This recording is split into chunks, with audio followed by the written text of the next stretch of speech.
Selamat siang dan salam sejahtera buat semuanya. Hari ini kita mau ngobrolin buku untuk yang ketiga kali bersama dengan Bantal dan Buku, juga kolaborasi dengan Laboratorium Ilmu Komunikasi Petra Christian University. Ya. Buku yang akan kita bahas hari ini berjudul Keberangkatan, karya dari seorang novelis dan sastrawan Indonesia, N. Hadini. Gitu ya. Nah, kalau kita lihat di toko buku atau mungkin teman-teman lagi cari bukunya di beberapa gitu tuh namanya ya, toko online. Nah, mungkin akan melihat ada beberapa cover yang berbeda. Kita mau coba ngobrolin. Kalau ada masukan dari teman-teman khususnya yang di daring, boleh bisa lewat chatroom, gitu ya.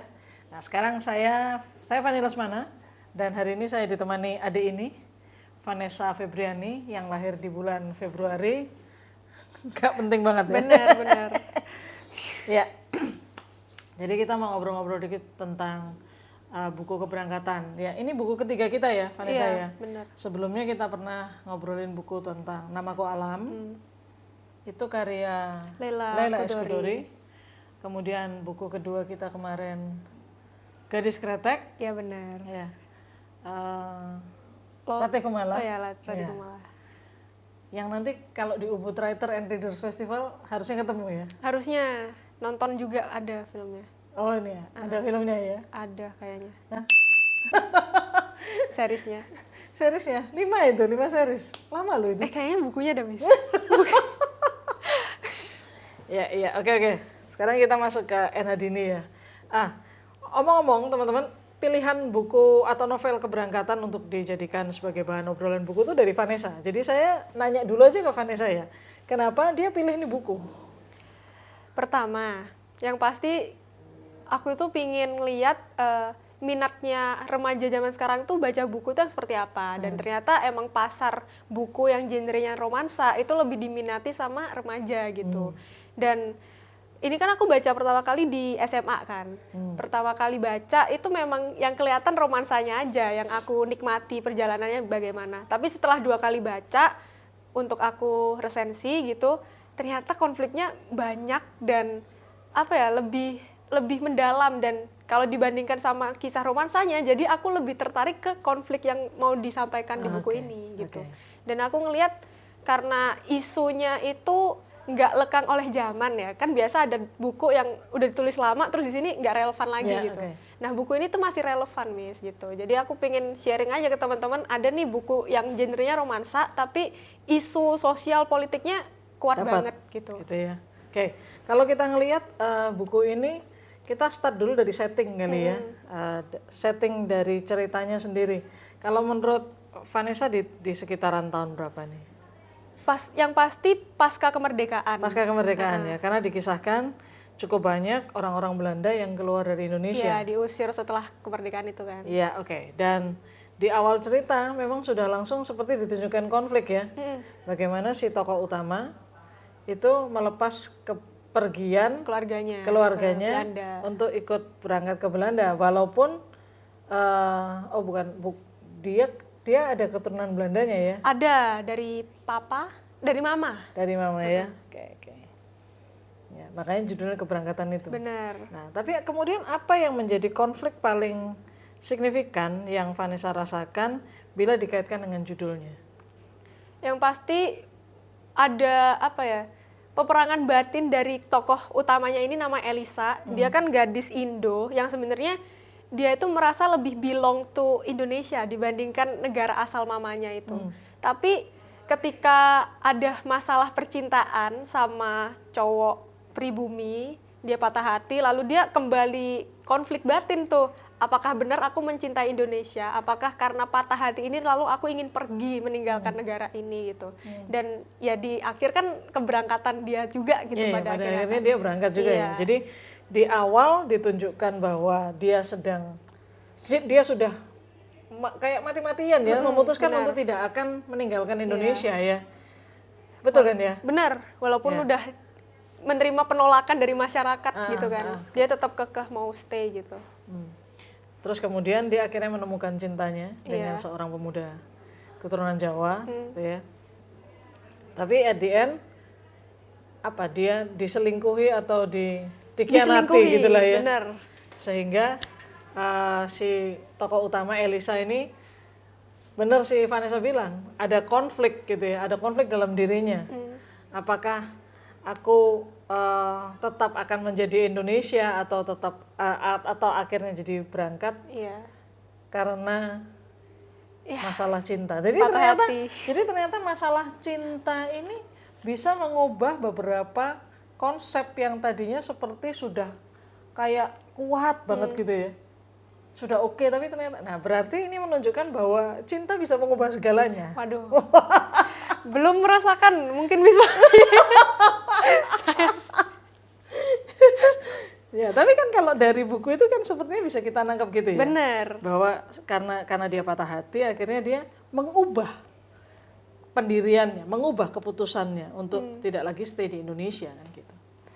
Dan kalau yang aku lihat sih Elisa ini emang tipikal perempuan Indonesia pada zamannya yang masih apa ya, visi hidupnya itu perkawinan tuh jadi visi utama gitu. Jadi sehingga pas dia diselingkuhin, terus dia patah hati, dia ngerasa tujuan hidupnya udah gak ada lagi gitu. Ya. Jadi untuk apa aku bertahan di tempat ini? Karena aku tidak punya sesuatu yang menjadi pegangan. Benar. Gitu ya.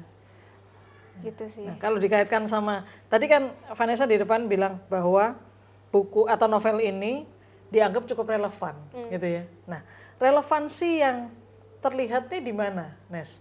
Apakah relevansi karena cinta bisa mengubah segalanya itu, gitu ya? Atau kita bicara tentang relevansi bahwa di novel ini ditunjukkan bahwa ketika seseorang tidak punya tujuan hidup, maka dia bisa mengubah satu pendirian. Yang pasti kayaknya berkaitan sih kalau sama Elisa ini, dia itu labil di akhir tuh ya karena cinta yang pertama. Tapi lebih besar dari itu sebenarnya relevansi yang lagi apa ya, trending diomongin sama kalangan Gen Z yang mau nikah ini. Kadang-kadang tuh kalau di novel ini ada yang memperdebatkan posisi perempuan dan laki-laki dalam pernikahan gitu loh. Seolah-olah pernikahan itu dipandang merugikan perempuan gitu. Kayak akhirnya Elisa yang harus berkorban. Dia harus ganti nama untuk bisa apa ya, sejajar lah dengan Sukoharjito. Karena kan Sukoharjito itu jadi kerja di apa presiden gitulah, yang pasti dia nggak boleh memiliki nggak boleh memiliki istri yang peranakan Indo gitu. Akhirnya istrinya yang harus ngubah identitas. Terus karena Sukoharjito ini digambarkan sebagai lelaki Jawa yang tulen banget, yang masih kental budaya patriarkinya gitu. Jadi Elisa itu sama keluarga Sukoharjito itu juga apa ya, kayak seolah-olah mau disampaikan posisi perempuan tuh nggak bisa setara, akhirnya dia harus merelakan banyak hal untuk nikah sama Sukoharjito. Dan pada akhirnya ketika dia udah apa ya, berkompromi dengan banyak hal, tetap dipatahin juga gitu. Jadi akhirnya patah hatinya tuh sebenarnya nggak semena-mena cuman diselingkuhin, tapi karena pengorbanan dia udah banyak juga, ketika dia patah hati ya dia kayak ngerasa hilang semuanya. Dan itu aku kira sih banyak terjadi di kalangan sekarang ya, yang mana laki-laki dan perempuan tuh sama-sama egonya tinggi dan nggak mau untuk ngobrol sebenarnya pernikahan itu kita tujuannya ke depan untuk apa gitu. Mantap. Kayak mau nikah ya? Enggak, saya ya, tapi ini yang menarik. Sama sih gini. Entah aku keluputan di mana gitu ya, tapi ketika aku baca semestinya si siapa?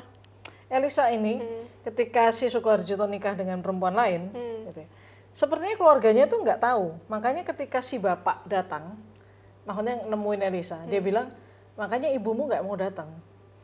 Jadi kan artinya seperti semestinya tidak merestui si antara keluarga Elisa iya, bukan keluarganya Sukoharjito nih. Nanti kita lihat ya dia lawan berapa ya. Tapi kayaknya tuh tengah-tengah banget sih. Jadi ketika si Sukoharjito itu menikah dan keluarganya kan datang tuh. Tapi si bapaknya Sukoharjito itu kayak tidak menemui Elisa dan bilang kayak ibumu nggak mau datang gitu. Nah, kalau dari sini semestinya ada sesuatu yang menarik sih, Nes. Aku tuh mikir gini ya, apakah kalau ini tidak lagi bicara tentang kesukuan, memang ini bicara mungkin tentang paternalistik, tapi tidak lagi bicara tentang kesukuan, namun lebih jauh bicara tentang karir dan masa depan. Bahwa seorang laki-laki mungkin di novel ini diceritakan dia akan berbuat apa saja demi mempertahankan karirnya. Gitu. Menarik. Bahkan mungkin mengabaikan rasa yang ada di dalam dirinya. Gitu. Ya, jadi kalau cari cowok, Nes, nanti ya coba tanya Jadi konseling lebih ya? penting mana tuh ya, karir atau atau rasa cinta itu mungkin salah satu poin yang mungkin kita perlu sama-sama cermati gitu kalau di dalam novel ini. Itu juga sempat dicelutukan sama salah satu tokoh, kalau nggak salah sepupunya Sukoharjito juga pernah ngomong tuh kan. Bentar ya, aku sambil lihat ya. Atau enggak Elisanya yang bilang Sukoharjito itu jadi pribadi lelaki yang nggak kuat gitu kepribadiannya, karena karir terus dia ninggalin aku gitu, seolah-olah kayak gitu kan. Tapi kalau aku mikir lagi, kalau bisa ngelihat sudut pandangnya Sukoharjito, kenapa akhirnya dia mutusin untuk ninggalin Elisa, ya mungkin karena karir yang dia bangun juga udah tinggi gitu kan. Betul. Nah ini nih, kok bertepatan saya buka pas. Bener. Di halaman 174 ya.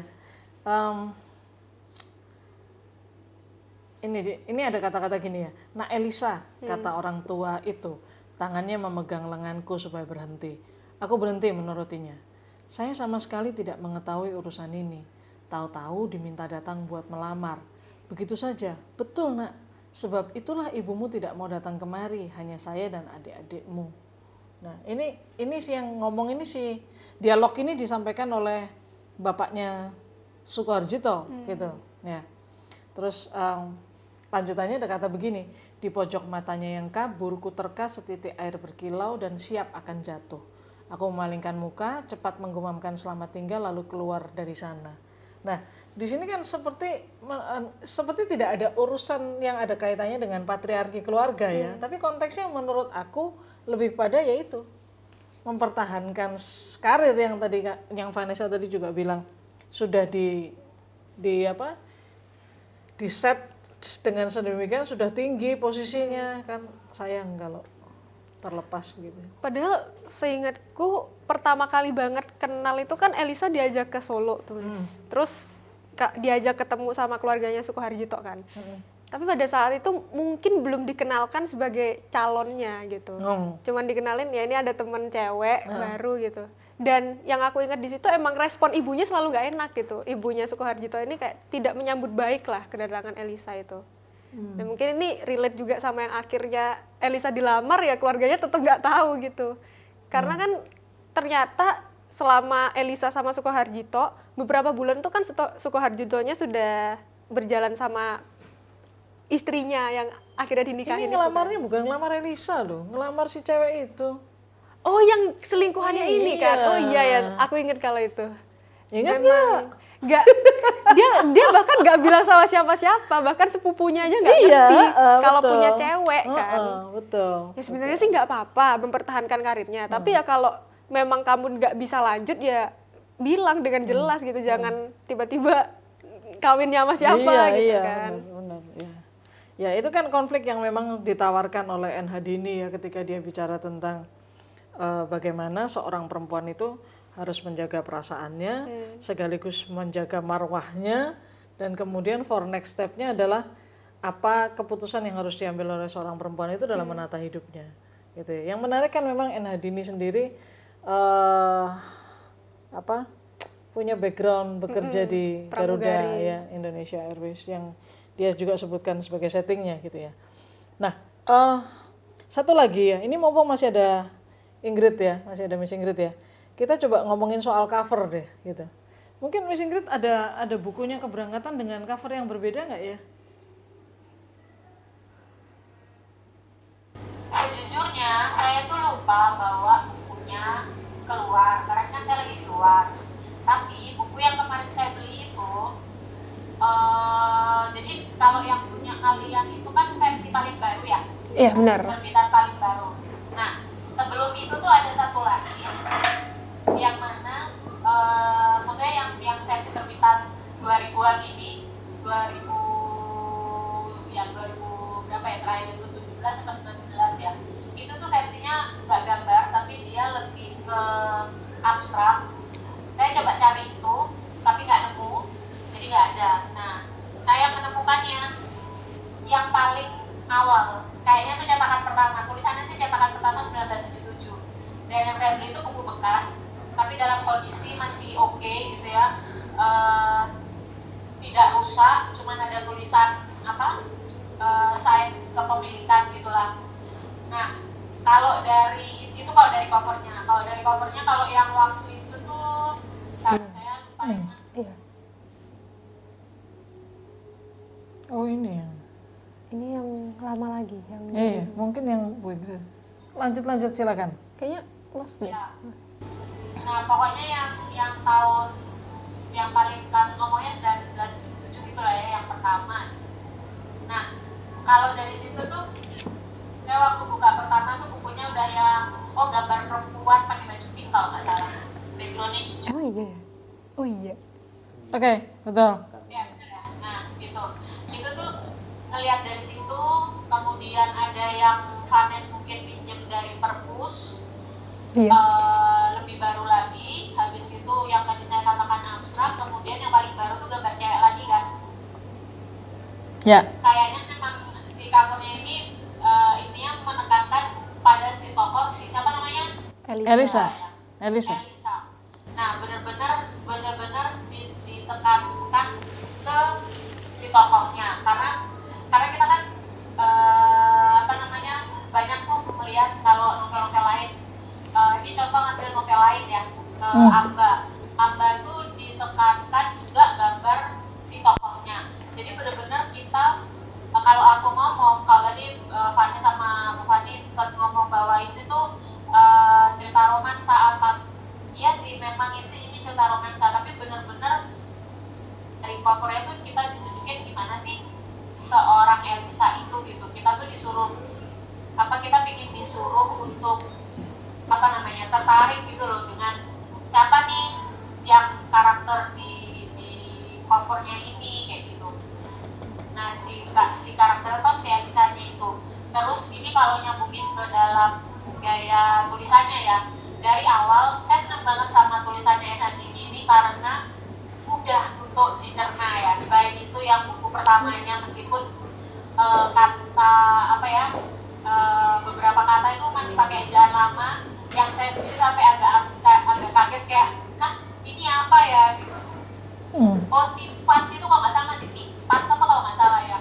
Pokoknya bener-bener yang ejaan lama yang masih OE apa gitu lah, tapi masih nggak terlalu sampai jadul banget. Cuman gaya bahasa itu bener-bener saya nikmati dan very light gitu. Lebih light. Saya pikir Enadini itu bakalan berat atau gimana gitu kan, karena penulis lama. Nah, tapi ternyata enggak. Yang si keberangkatan ini tuh menurut saya gaya bahasanya ringan. Jadi dari cover sampai dalam menurut saya oke. Covernya tidak muluk-muluk, tapi benar-benar simple, pengen menekankan dia ini loh karakternya Elisa tuh seperti apa, struggle-nya dia, pemikirannya dia, kemudian dia tuh karakter orangnya kayak gimana, ya itu yang ingin dibahas. Dan itu disampaikan secara tegas di cover, plus di dalamnya itu kalau opini saya ya, karena kalau saya baca buku beberapa, kalau misalkan memang berat, saya baca Amba itu dia lama gitu. Nah, kalau ini tuh memang tipis dan saya bisa cepat karena bahasanya enak banget.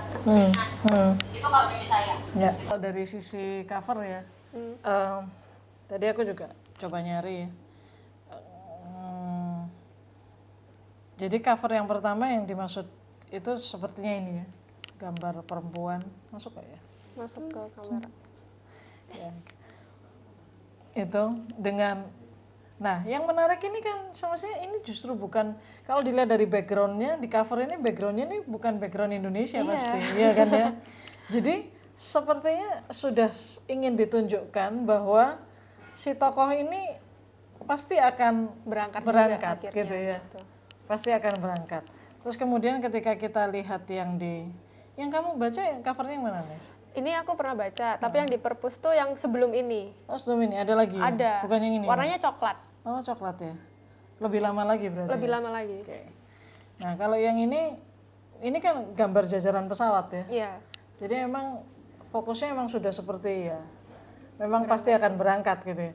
Nah, tapi yang menarik ketika di awal, di prolognya itu kan kita nggak tahu, aku sendiri seperti punya gambaran bahwa si perempuan ini, si tokoh utama kita ini, itu pasti akan strict dengan keputusannya gitu loh. Iya nggak sih? Awalnya aku nggak nebak sih, dia akan berangkat ya. Ha. Walaupun setelah aku lihat, dia packing juga sih. Ya kalau dari sini, dari cover ini kita tahu dia packing gitu ya. Ternyata setelah saya renungi, ya berangkat sih. Cuman pas aku nggak terlalu memperhatikan cover kan, Miss. Jadi pas baca itu langsung ke bukunya, nggak pernah kepikiran kalau dia akan berangkat. Malah aku tuh salutnya ke dia kayak, aku yang WNI aja kadang pengen minggat gitu loh. Kenapa dia ini pengen banget stay gitu kan. Ya. Bahkan dia punya banyak kesulitan kalau dibandingkan aku ya. Privilege-ku kan sebagai WNI dibanding Elisa ini sangat terlihat gitu. Itu malah pas tengah-tengah itu juga belum kepikiran, pas patah hati tuh ya oke lah, mungkin dia akan cari cowok pribumi lain gitu. Ternyata berangkat juga. Iya, itulah ya. Nah, berarti kan memang kalau kita balik puter-puter lagi gitu ya, pesan yang disampaikan di sini menurut bayanganku ya, dalam konteks ini patriarkinya itu tidak bicara tentang keluarga, Nes. Tapi patriarkinya itu bicara tentang harga diri, tentang sebuah upaya yang dilakukan oleh seorang laki-laki dan dia tidak ingin kehilangan martabatnya itu untuk karena sebuah cinta. Jadi di sini si laki-laki jadi sangat logis sekali, sedangkan si perempuan logikanya justru terpatahkan oleh cinta. Nah itu. Selain logika, enggak, saya sebenarnya aku juga bingung kenapa aku suka baca ini, Miss. Karena kalau dilihat-lihat ya, cara Enhadini nulis sebagai Elisa itu kan kadang dia punya kalimat yang sebagai perempuan kita pasti suka lah dikasih bunga, dikasih ungkapan pujian, betapa cantiknya kamu hari ini. Aku pikir enggak sih, tapi aku baca juga 3 kali gitu, jadi kayak ya mungkin karena Miss Ingrid juga bener, karena bahasanya tuh light banget.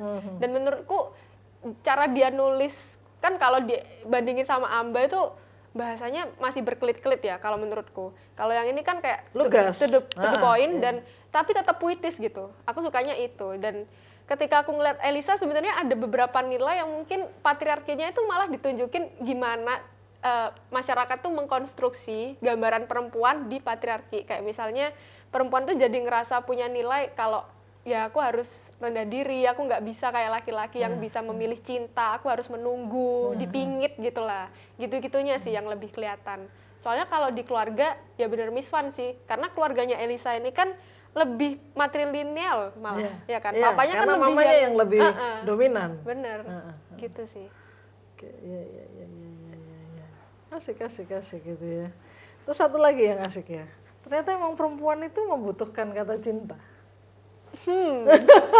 Mikir lagi, nggak pernah kepikiran. Loh, karena kan si Elisa kan bilang, Sukoharjito tidak pernah sekalipun menyatakan cinta. Iya ya, tiba-tiba ciuman aja gitu. Iya. Udah besar semua, nggak apa-apa. Devina. Tapi bener sih, iya sih. Nah itu kan diungkapkan berapa kali tuh. Jadi kan artinya semestinya bagi seorang perempuan kata cinta itu kayak sakral itu emas gitu, sesuatu yang wajib harus ada. Gitu. Karena akhirnya dia jadi seperti cuman ngerasa cuman bertepuk sebelah tangan. Jadi kan aku yang cinta sama dia tapi dia nggak cinta sama aku. Gitu. Jadi keinget sebenarnya ternyata ada dialog yang Elisa ini bilang kayak kapan ya dia menyatakan cintanya, itu ternyata ada dan aku nggak sadar sih. Iya. Karena aku tidak merasa hal yang sama. Belum. Panas belum punya pacar soalnya. Ya.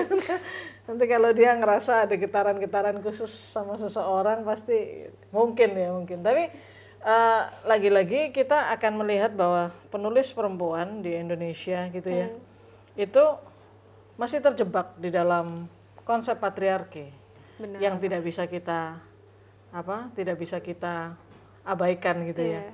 Nah, apakah penulis perempuan yang terjebak dengan konsep patriarki ini lantas kemudian akan mengubah pola pikir patriarki di Indonesia ya? We never know. Tapi 3 kali obrolan buku, kita ngobrolin buku, 3-3-nya ini penulisnya perempuan semua loh by the way. Iya benar. Gitu ya. Mungkin sesekali kita perlu ngelihat dari Baru sadar. sisi yang lain kali gitu ya. Menarik sih, Miss. Sisi yang lain ya. Misalnya kapan hari kita sudah sempat ngobrolin tuh. Coba kita bicara tentang midah. Ya, dari kacamatanya Pramudia Anantatur. Anantatur. Ya. Jadi maybe next ya, obrolin buku next kita akan bicara tentang midah.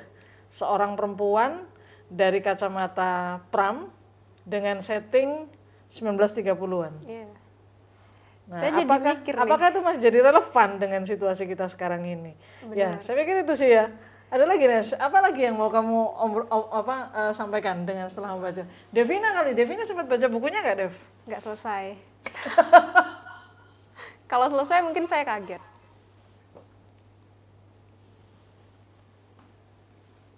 Devina, are you okay? Apa tuh dia? Saya. Hah? Apa tuh? Baca ya? Nggak kelihatan. Miss saya. Saya kira hari Sabtu. Bukan. Apaan deh? Saya kan belakangnya saya kira hari Sabtu, saya sedih. Hah? Pikirannya reviewnya Sabtu, acaranya tahu. Ngobrolnya. Tanda bacanya kurang jelas gitu ya. Jadi bingung orang. Iya. Teman-teman, saya izin cabut duluan ya. Siap, thank you, Miss Ingrid. Terima God kasih. bless, happy workshop. Ya.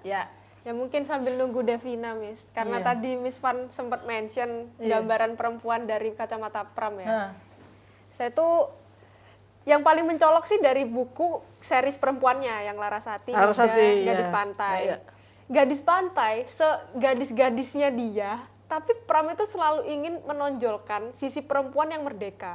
Kalau dibandingin sama yang malah penulisnya perempuan, saya merasa point of view pertama seorang perempuan tuh lebih merdeka yang ditulis Pram gitu. oke. Itu menarik. Kenapa kok seorang laki-laki pada zaman itu apalagi kan bisa berpikiran mengimajinasikan bagaimana caranya perempuan Indonesia itu bisa jadi perempuan yang independen, merdeka, punya pikiran yang bebas. Bahkan Larasati seorang penyanyi panggung gitu bisa berpikir kalau aku bisa kontribusi apa ya buat kemerdekaan negara ini gitu. Malah dibandingin sama yang tokoh perempuan yang ditulis perempuannya sendiri menonjolkan keperempuanannya memang, tapi tidak lepas dari nilai-nilai patriarki Iya, itu dia. Nah, tapi nanti kita akan bahas ya. Cuman sedikit aja tentang si Pramin tadi. Itu kan semestinya juga terlihat kalau teman-teman mungkin nggak sempat baca novel Bumi Manusia, tapi mungkin sempat nonton. Kita kan juga akan melihat bahwa si perempuan, bahwa tokoh Bumi Manusia yang laki-laki itu tidak terlepas dari peran serta perempuan untuk dalam hal dia mengembangkan konsep dan pola berpikirnya gitu. Iya kan? Iya. Kan kita bisa lihat di situ. Nah, nanti next lah maybe Next ya. Bumi Manusia. Nah, next kita Tidak ada yang apa baca. nih? Midah atau Bumi Manusia nih? Midah dulu. Midah mungkin. dulu. Cuman Karena bukunya sulit ditemuin sih, Miss. saya ada. Wes.